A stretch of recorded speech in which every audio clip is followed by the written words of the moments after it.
क्या आपको पता है कि एक समय चीन ने लाखों चिड़ियों को खत्म कर दिया था, लेकिन बाद में यही फैसला बहुत बड़ी मुसीबत बन गया। यह कहानी 1950 के दशक की है। उस समय चीन में गृह युद्ध खत्म हुआ था और माओ जेडोंग की सरकार देश को बहुत तेजी से बदलना चाहती थी।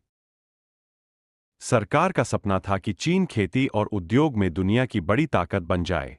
इस योजना को ग्रेट लीप फॉरवर्ड कहा गया। सरकार ने किसानों की निजी जमीन अपने कब्जे में ले ली। अब सारी खेती सरकार के नियंत्रण में होने लगी। किसानों को मिलकर काम करना पड़ता था और फसल भी सरकार ही बांटती थी। लेकिन जल्द ही बड़ी समस्या शुरू हो गई। बहुत सारे किसानों को खेतों से हटाकर फैक्ट्रियों में भेज दिया गया। जो किसान खेतों में बचे थे, उनका काम करने का मन भी नहीं था क्योंकि उनकी जमीन उनसे छीन ली गई थी। साल 1958 में फसल बहुत खराब हुई, लेकिन सरकार ने अपनी गलती मानने की बजाय एक अजीब कारण ढूंढ लिया। उन्होंने कहा कि गौरैया चिड़िया बहुत ज्यादा अनाज खा रही है।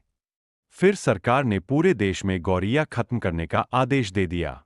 लोगों को कहा गया कि वे चिड़ियों के घोंसले तोड़े, अंडे फोड़े और उन्हें उड़ाकर थका दें।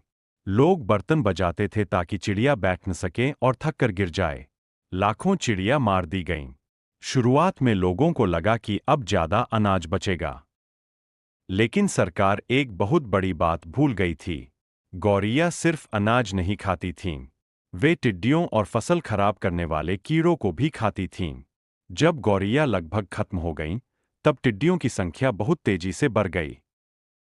उन्होंने खेतों की फसलें पूरी तरह बर्बाद कर दीं। अब चीन में खाने की भारी कमी हो गई। इसके बाद चीन में भयानक अकाल पड़ा जिसे ग्रेट चाइनीज फमाइन कहा जाता है। साल 1959 से 1961 के बीच करोड़ों लोग भूख से मर गए। आज भी इसे दुनिया की सबसे बड़ी मानव द्वारा की गई गलतियों में से एक माना जाता है। यह घटना हमें सिखाती है कि प्रकृति का हर जीव बहुत जरूरी होता है। अगर प्रकृति का संतुलन बिगड़ जाए, तो उसका बहुत बड़ा नुकसान हो सकता है।